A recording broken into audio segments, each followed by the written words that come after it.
या तो कभी स्त्री का जन्म न देना, अगर स्त्री का जन्म देना तो उसकी गोदी कभी खाली मत रखना परमेश्वर। उस स्त्री का समाज में कोई सम्मान नहीं करता जिसके कोई लड़का नहीं होता।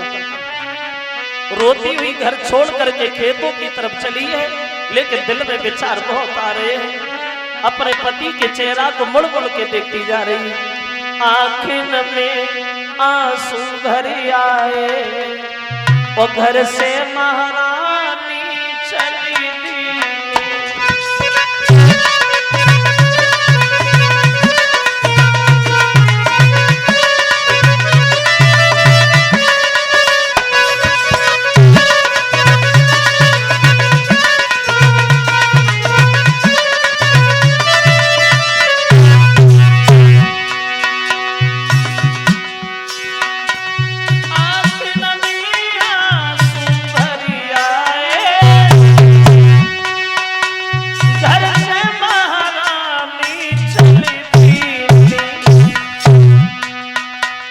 घर बार छोटो परिवार छोटो खेतन की रास्ता गई।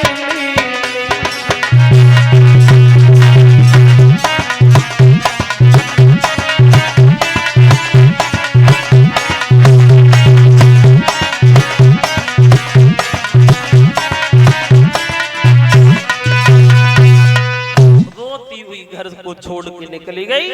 उत्तान पाद बड़े उदास खड़े हैं तो छोटी रानी महाराज से भगे आए की दौड़ी पड़ी। क्या हुआ? ये चेहरा उतर कैसे गया? अरे कोई मर गया है क्या? एक बात कान खोल के सुन लो, आज के बाद जीवन मुझसे बोलोगे नहीं, कभी बात नहीं करोगे, समझ गए? चुपचाप उठी और घर के अंदर चली गई। बड़ी रानी खेतों पे जाकर के रहने लगी। देखो, एक ही पति की दोनों पत्नियां, लेकिन दोनों की किस्मत अलग अलग हो गई। वक्त बदल गया, अंतर आ गया। दोनों की किस्मत में कितना अंतर आया? एक अगर आराम से बिस्तर पे सो रही है तो दूसरी उधर ठीक दोपहर में जंगल से लकड़ियां इकट्ठी कर रही है। एक बड़े सुंदर सुंदर वस्त्र आभूषण से सजी है तो दूसरी उधर एक फटी पुरानी साड़ी पहने हुए। एक अगर इधर बड़े सुंदर पौष्टिक भोजन खा रही है तो दूसरी उधर जौ की रोटी नमक के साथ खा के अपना पेट भर रही है। एक ही पति की दोनों पत्नियां, लेकिन दोनों की किस्मत में अंतर आ गया। ऐसे मानो जैसे एक वृक्ष की दो डाली पर किस्मत जुदा जुदा है। वो एक जल रही हवन कुंड में, एक से जल एक जल रही हवन कुंड में, एक से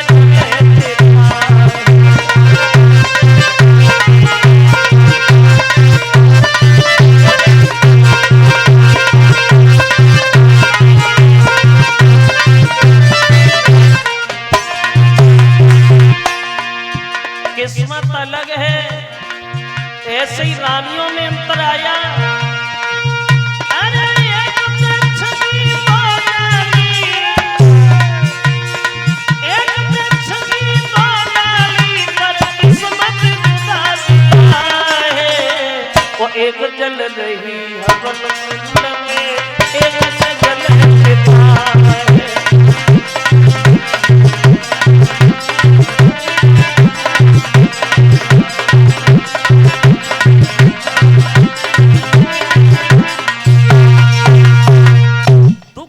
बड़ी रानी मुसीबतों का सामना उठा रही है, लेकिन एक बात ये भी ध्यान रखना श्रोता बंधुओं, प्राणी के जब सब सारे छूट जाते हैं, आदमी के जब अपने भी रूठ जाते हैं, तो बाद में इंसान को आत्महत्या के अलावा कुछ नहीं दिखाई देता।